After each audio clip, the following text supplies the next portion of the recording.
Nowhere in America says success like Santa Barbara.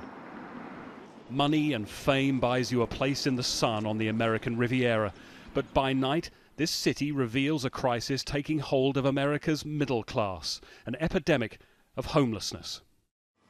James Frangella's Santa Barbara home is his Ford van, his whole life inside. When he lost his job, the road from respectable middle class life to here was a short one.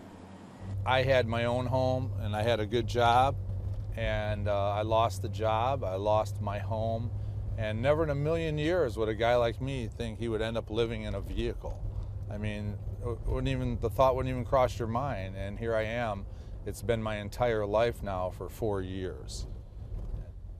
I feel like that I don't have a home to go to. I don't have a place to hang up my clothes, and I don't, the reality is here.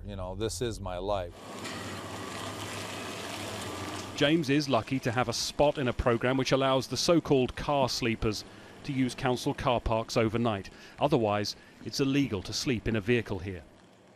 So as well as James's van, there's someone sleeping in the vehicle next to it, another one over in the corner there.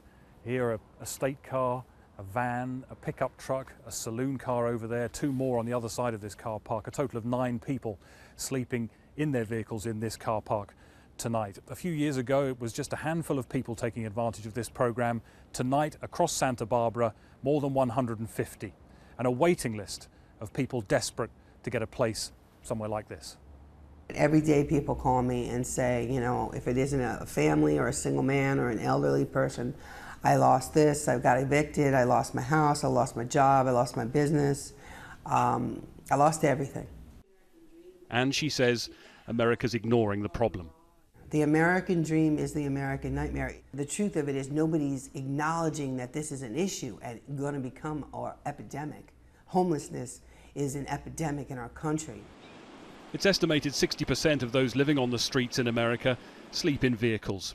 They're drawn here by the climate.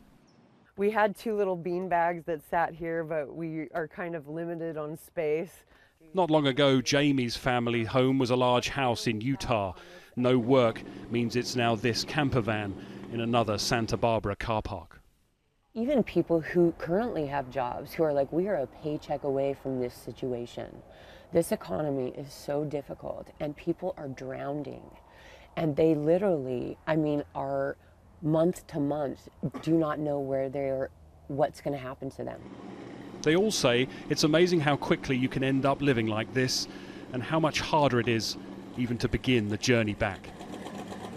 Greg Milam, Sky News, Santa Barbara.